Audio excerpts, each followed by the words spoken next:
welcome to the Elevated Limits podcast show.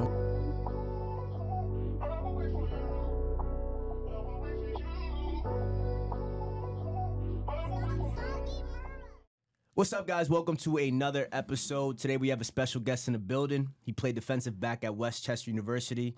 In 2018, he led the team and the conference with seven interceptions, which was ranked third in the NCAA Division II. Was awarded second team All-American, All-PSAC. The list goes on, and he's currently playing in the USFL for the New Orleans Breakers. Please welcome Jarey Elder. My dog, how we feeling? We feeling good? Good to be here, man. Appreciate you having me on. My dog. So how we feeling, bro? How's the body feeling? How you feeling to be, back home and in your off season right now? Yeah, obviously the season didn't go as we wanted to. So anytime you're coming off a losing season, you kind of got to recuperate. There was a long off season going into the season, so now being back in the off season, just trying to figure out some things that maybe I could have done better in my off season, and just be home and enjoy time with family and be able to just relax for a little bit. But then, as a professional athlete, you don't really have too much time to relax. You get to a certain point and you're sitting around. It's like, all right, there's enough sitting around. I'm ready to get training again. But being smart about your off season training, doing the work that you need to, correcting little things that might have been wrong or little tweaks with your body that you need to get back right. So ready to get back after this off season and enjoy the time relaxing, but also ready to work. Have you had enough time to kind of like reflect and be like, this is what I feel like we could have done better? Also, you were awarded a team captain, which just speaks to the character, the type of person you are. So congrats on that. Thank you. But have you had the chance to kind of sit back and be like, damn, man, I know if we would have did this, or if I could have, like, have you had that time yet to kind of reflect on that? Yeah, with having the tough season we had, we obviously didn't win as many games as we wanted to. So that reflection process, I would say, started a little bit earlier than a team that was necessarily winning a lot, because winning covers up a bunch. It's not that people aren't doing things wrong when they're winning, but they're winning games, so it covers up so much, and it's able to hide some things. When you're losing, it's not. Right? Yeah. You're trying to look around, like, all right, how do we fix this? How do we fix that? And 9 out of 10, it's not a bunch of stuff you're doing wrong. It's a couple plays, 4 or 5 plays, I say, win you or lose you a game. So those 4 or 5 plays, you got to go in and kind of correct that thing. There were some things that definitely we could have did better, but as a staff, they did a good job of bringing us together as a new team. We had a bunch of different pieces from all over, XFL, USFL, some NFL guys that came back down. So just a bunch of pieces we had to get together, and I think next year it'll be a better run for sure once we fix some things we got to. I wasn't planning on starting off like this, but this is kind of where my mind is going right now. How are you guys able to stay together during so much adversity, during so much, like, you guys are just a bunch of losses, right? Like, how do you keep the team together as a captain and kind of keep the morale up when guys are probably super negative in the locker room? Yeah, something that our head coach, Coach Flip, always talks about is you're being the same guy every single day you come in. So you can't really let the wins and the losses change who you are as a man, as a player, as a father, anything. You always got to be that same person. So when you come into the office or you come into the practice field, practice facility, whatever it is, you still got to be that same guy. For me, I say what's up to everybody. I have a conversation. I crack a joke. I mess around with everybody. That side of me is never going to change, whether we're losing or we're winning. I'm always going to crack jokes. I'm always going to talk trash. That's just me. That's how I have fun. So for me as a captain, I lead that way. And it helps me on the back end, too, when people come to me like, yo, this going wrong, this wrong, everything's going a little bit crazy. I'm also that voice of reason, also that common factor on the defense, on really the team, and we could get us back down like, all right, this is what we doing. Let's get back to it. Keep going. Walking up and down the sideline. Let's keep going. Let's keep pushing. Keep fighting. And I think we saw that. We had a lot of good leaders in our locker room, fortunately, and we were able to pull out the last game. And I think that'll help us a lot going into next year. Tough. Keep that momentum going. And just showing guys that, listen, if we put it all together, we're capable of winning football games. Sure. And I like that, bro, being the same guy every day, no matter what the outcome is, bro, because that's important, right? Because you start to see a lot of the times when things aren't going the way you want it to in the game and the practices, you start to change your behavior. Mm-hmm. And what people don't know, like, I'm not trying to get too deep, but like that's also life. Yeah. You feel me? Like when you're so attached to the outcome, like, and you're not getting the outcome you want, you start to change the behaviors when you know you should still be doing the things you should be doing, being the father you should be, right? Mm-hmm. Like showing up to work the same way you should be, or your business the same way. So, bro, that's gonna like stay there now. like that's gonna stay in the vault. You're the youngest of 3 older brothers, right? Yes, sir. So, talk about what your upbringing was like, and talk about the relationship you have with your brothers. Yeah. So my oldest brother, Jamal, he's 10 years older than me. My second brother, we just call him Buddha. real name Jarey. He's 8 years, and then my brother Jarey. We played together in high school at Parkland and together again at Westchester. It was interesting, right? So me and Rel were only 2 years apart, so we spent a lot of time together. I grew up playing on the same football team with him when I first started, and then I played with the same basketball team as him until I think 5th or 6th grade, because I always played up for basketball just so I could really play with him. So me and him, our bond was always close. Still is super close. It's a lot similar, and we're close in age, so it's easy. The other two, though, like, they're grown men as I'm growing up, right? So my oldest brother's 14, I'm 4. He's already out the house doing whatever he's doing. And the one under him, when we originally were living in Jersey before we moved to Pennsylvania, it was just a different dynamic. Out here, when we moved to Pennsylvania, more suburban lifestyle. In Jersey, there was a little more trouble you could find that you could be around if you wanted to be around. So they had a lot more to do, I would say, in Jersey. And that's kind of where it was just a difference with us being so young. But once we moved to Pennsylvania and as we grew older and we started realizing all the common interests we have with it being football, with it just talking trash, really, like as brothers, being the youngest of 4 brothers, I got my ass whooped a lot. I was going to say, bro, I know they was bullying you, bro. All the time. Like I said, I like to talk trash, and that didn't start now. Like, I've always been that dude that's going to, especially to my siblings, like, especially when I get to know you, I'm going to walk past you, I'm going to say something slick. And 9 times out of 10, you're going to feel some type of way. So that's just how it was. And as we got older, and it just like, I say something, they fire right back. They say something, I fire right back. And that's our relationship. I don't think there's anything that can separate us. We've been through a lot as a family, as our unit of 4. We've been through some things, and nothing's brought us down, and nothing will. I got so much love and aspiration for those guys, because without them, I wouldn't be the man I am today. I wouldn't be the father I am today. I wouldn't be the athlete. Definitely wouldn't be the athlete I am today. And I always tell them, like, my oldest brother out of us, he's probably the most athletic, right? What did he say? He could run a 4.3, bro. He was a high 4.3, 4.4 guy in high school. Okay. He's the fastest out of us.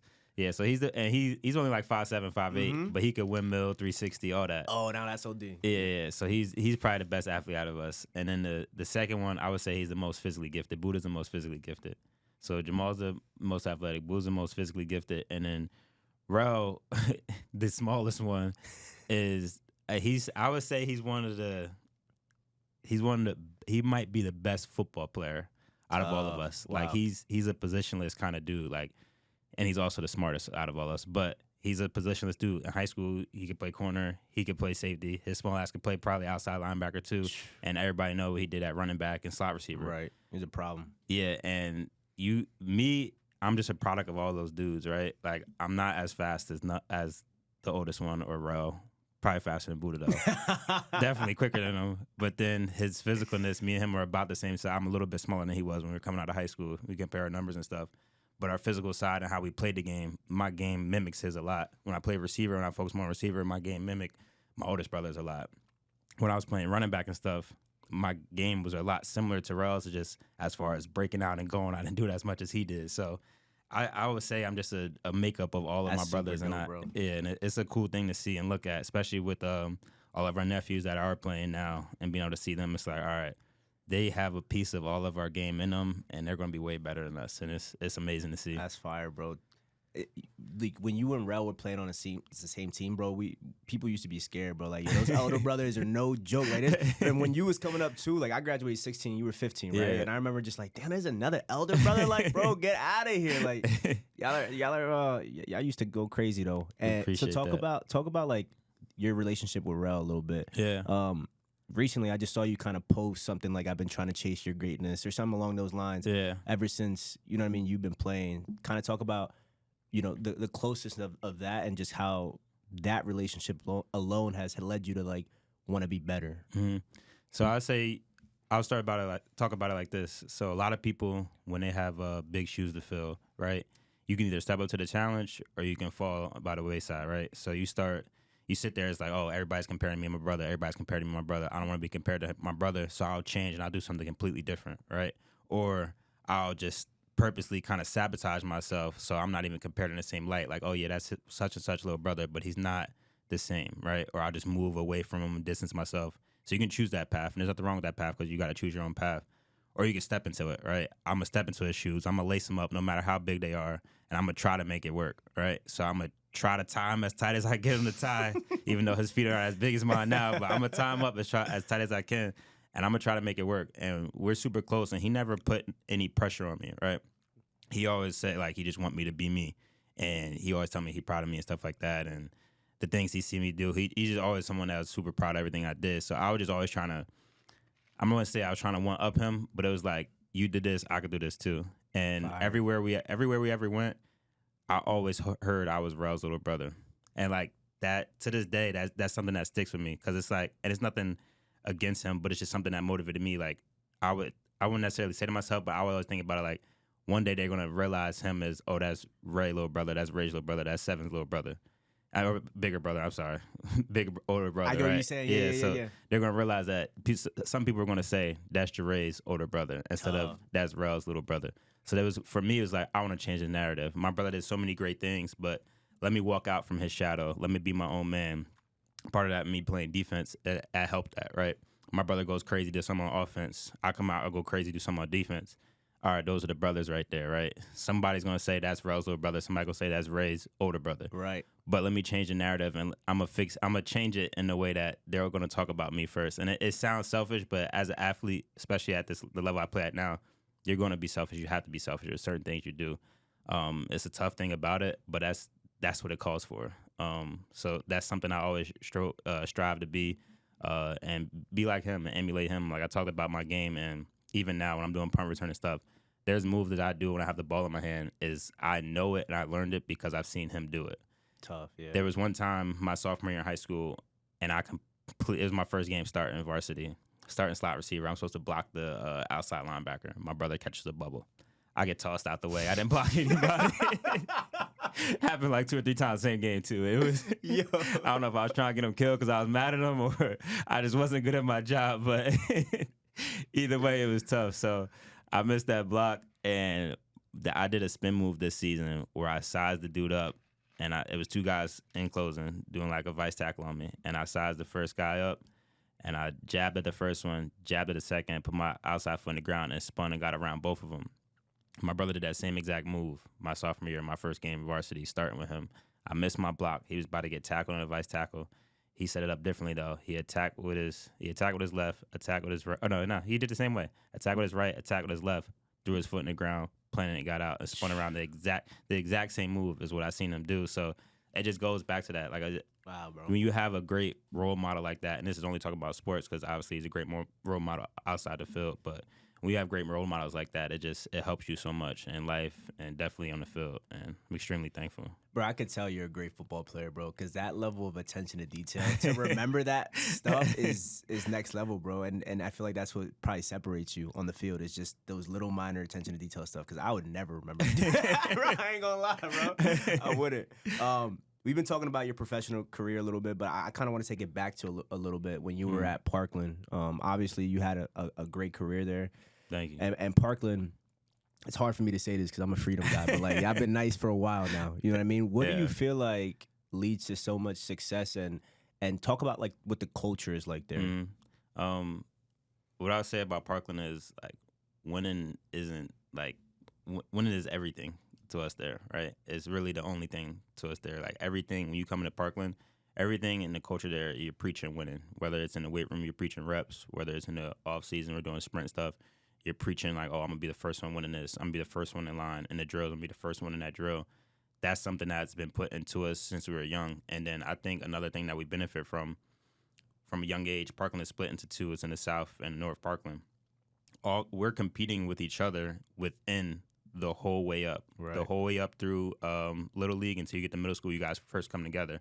So you're competing like, listen, in a couple years, I'm going to be playing on the same team as this dude. I'm going to have to compete with this dude for my job. Right. So you get to middle school and you finally start competing for that job. And then you get to high school, or as freshman, it's even less spots now. And I'm competing again. And then sophomore, it carries on. So the competition level at Parkland is high. And with it being such a big school, you don't have a chance to really slack, right? Because we have bench players, scout team guys that would be an all-conference player on another team that's a sophomore or a junior. So you come to practice, and that's different. It's happened to me. I come to practice thinking like, thinking I'm the man a little bit, thinking I can just come in and do whatever I want, and I go get cooked by a sophomore JV guy that's barely even playing JV, and it's like, oh, this is real life. We got players everywhere. So I feel like that's one of the advantage that Parkland has, and then just upholding that standard. When I played for Morgan's and Muslim was our DC there, but when Morgan's was there, it was just the standard. Everybody was held to the same standard. There was nobody like I was a starter every year on varsity, but I wasn't treated any better. I'm still getting snapped on by the same coaches, especially Frank Lane. He's at Liberty now, but he didn't hold his tongue for nothing. Like I'm getting snapped on, the table was getting slammed, like right. all types of curses, dip spit flying, whatever.